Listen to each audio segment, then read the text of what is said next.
Je suis à 7 km de Bukungu, à un endroit qu'on appelle Mission Akala. Et là, je suis en train de faire l'inspection des voies navigables. Comme vous le savez, nous avons commencé un programme qui est le complément du programme des 145 territoires dans ces provinces oubliées, longtemps oubliées.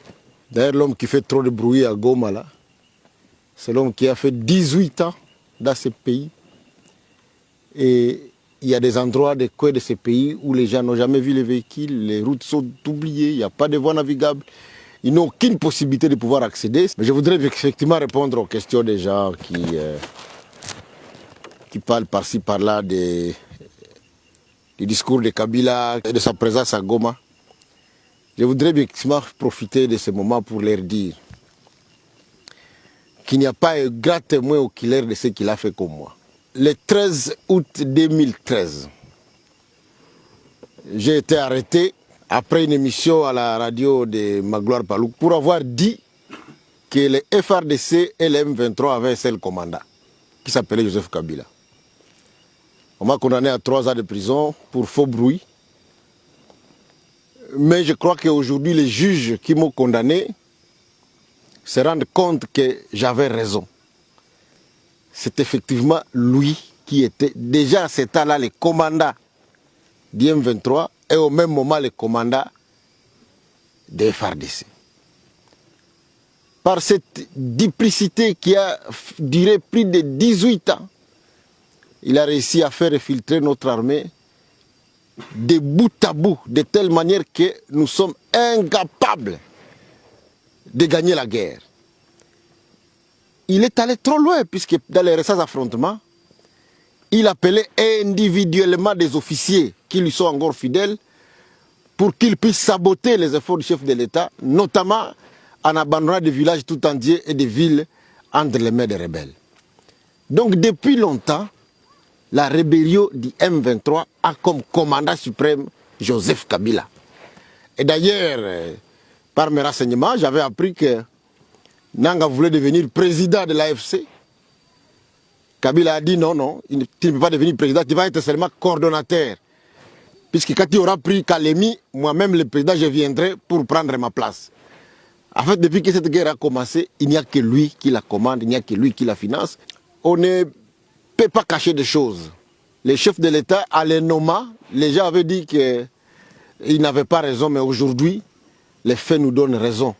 Il est allé à Goma pour prendre lui-même le commandement de cette guerre et il a un seul objectif, il veut à tout prix prendre le Katanga et s'arrêter au Katanga puisqu'il est passionné depuis trop longtemps par l'idée de la balkanisation.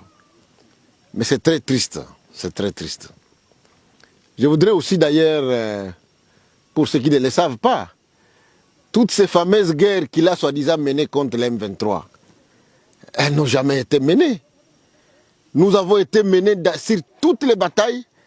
Et même quand Mamadou Ndala, notre oncle de Wamba, et le général Baouma, notre oncle aussi de Isangi, lorsqu'ils ont décidé de mettre fin à cette guerre, ils ont fermé leur téléphone.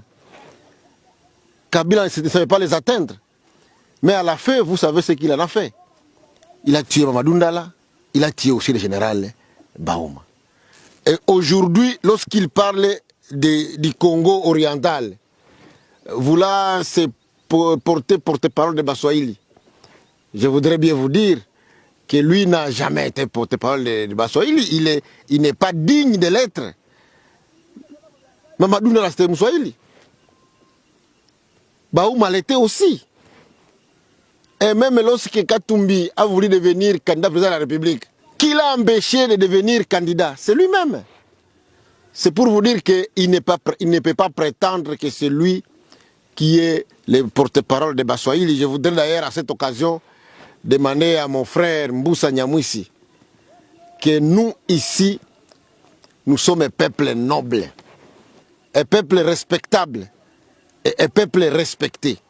Je sais qu'il n'est pas encore allé trop loin.